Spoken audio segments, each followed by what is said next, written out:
being able to recover from things that are, maybe unexpected and unplanned.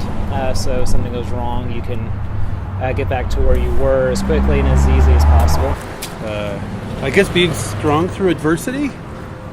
I think that being resilient is like having grace and like the ability to handle things with care.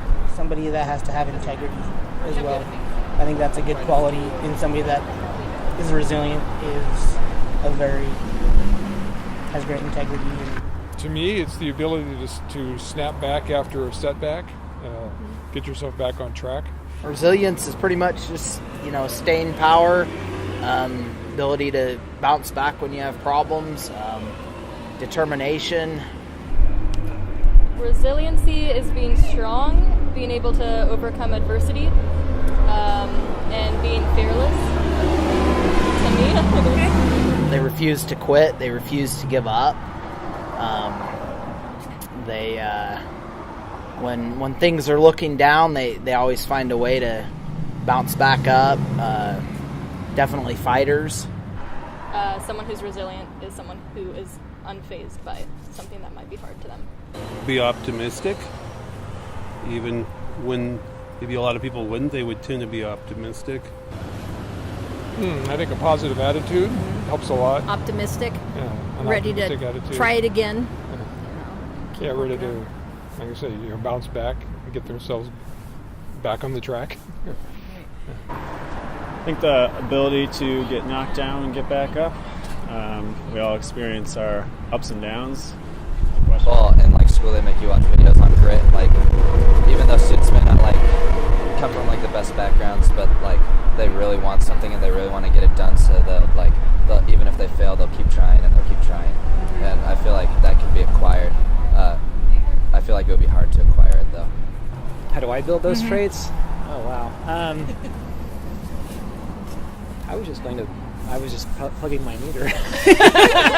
I think it's easier if you learn it as a child. I think it's harder as an adult to learn to be resilient. Yeah, I think good attention to health and personal wellness can definitely, you can intervene on your own behalf and make yourself more resilient. Absolutely, I do. Having a center, a place where you can kind of go back to retreat to the familiarity of who you are, and really drawing from that is a good way to be resilient, I think. Probably just as life goes on, you get more resilient because you have to go through more things. I don't think there's one certain way to become more resilient other than having to go through hardships to become more resilient. I think of my grandma when I think of resiliency, and she is someone who has experienced a lot and still goes through life with a positive attitude and the ability to treat others with kindness even though they may not have treated her with kindness. So that's a great characteristic. Compassionate and kind. To keep on persisting and working for your dreams, and sometimes along the way you might have to change the road, switch it up, or just multiply and do more things, take on a bigger workload. And I think having kids, that makes you resilient because things aren't going to happen the way you plan them for the day, and then you start over true. And come back and do it again. Nothing like having kids to teach you that you've got to go with the flow. Yeah, absolutely. I play volleyball, and I redshirted this year, so I had to be resilient and patient to be able to play for next year, because when you redshirt, you don't get to play. So I was resilient and having to wait for my turn. So Just going to college, I graduated BSU, and I definitely not the sharpest tool in the shed. So for me, that was a challenge, and it was something I had to work at and had to study and had to put a lot of time and effort in, but I was able to finish. That's awesome. Congratulations. Thanks. Back in 5th grade, I tried out for a club soccer team, and I didn't make it. So I spent the whole year practicing and getting my foot skills better, so I could make the team. And then I made it 6th grade. Awesome. That's awesome. Yeah, it's a long time ago, but I got sent to Vietnam, and that wasn't a pleasant experience, but it taught me a lot. And then, when I got back, I was able to get my life back on what I thought it was supposed to be.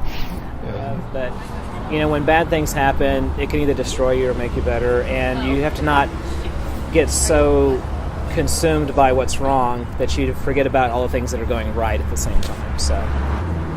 So a different family member, but still a grandparent.